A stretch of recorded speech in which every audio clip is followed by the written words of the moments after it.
ทางเข้ามาพี่น้องขึ้นเขามาเขาก็มาเก็บคือกันคนเก็บหลายแต่เขาไม่ค่อยพอเห็ด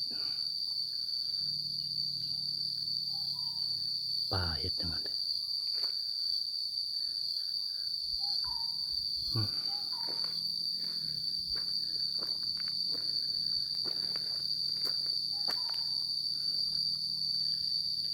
ต้นกุ้งต้นจิกเลยพี่น้องไม่ใช่ย่างไปเบิ่งอีกพอวะ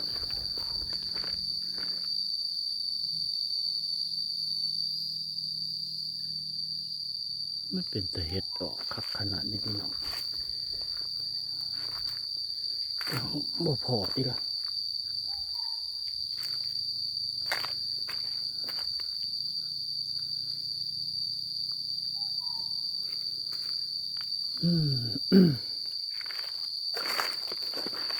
ดีละ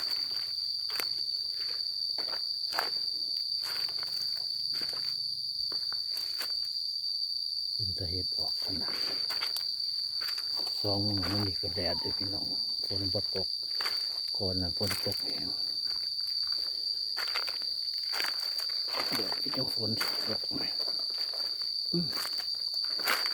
เกิดมาที่ผมแปมบ้านเขา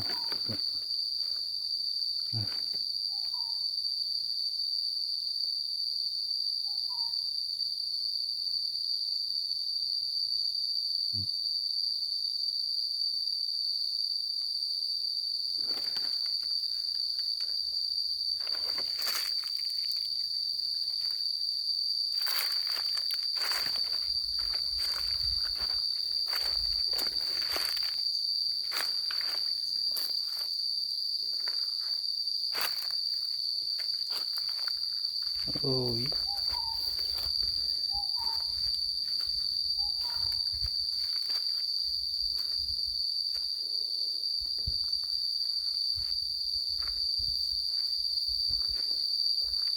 น้อยมันมาอยู่พี่น้องแป้นเลยเติดพ่อก็ตายพ่อก็ตายอยู่พ่อก็ตายอยู่เนี่ย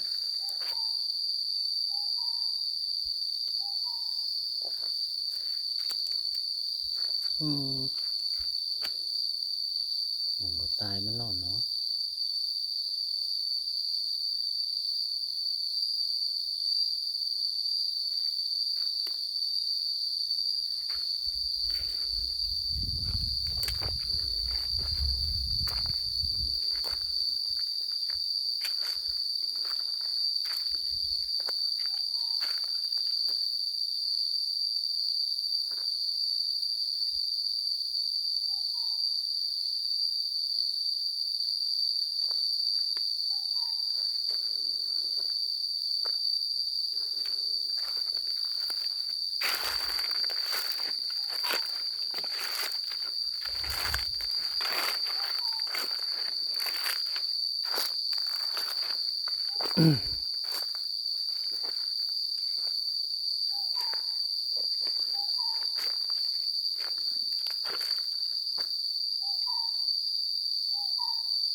เอาอย่างหาเอาวิดีโอพี่น้องเลยมันบ่ได้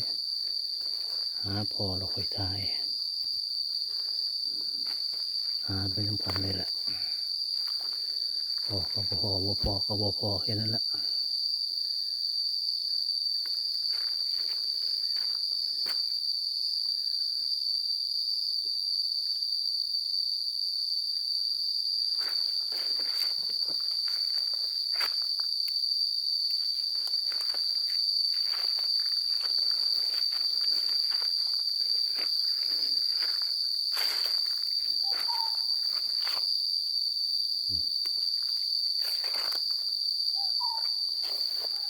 ถ้าแดดอีกสัก2 มื้อเราคิดว่า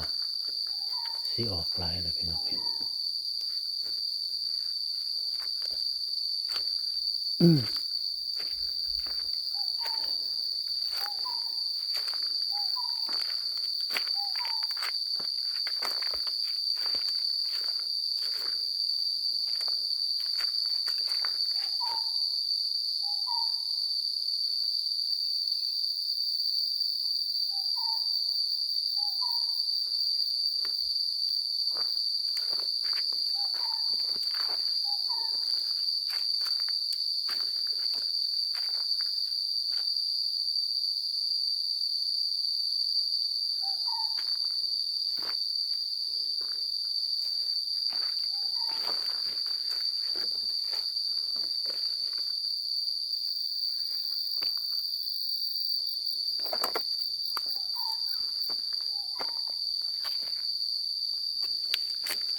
พอบ่พอพี่น้องเอ้ยเฮ็ดเนี่ย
เห็นดอกพี่น้องเอ้ย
บ่พอดอกพี่น้อง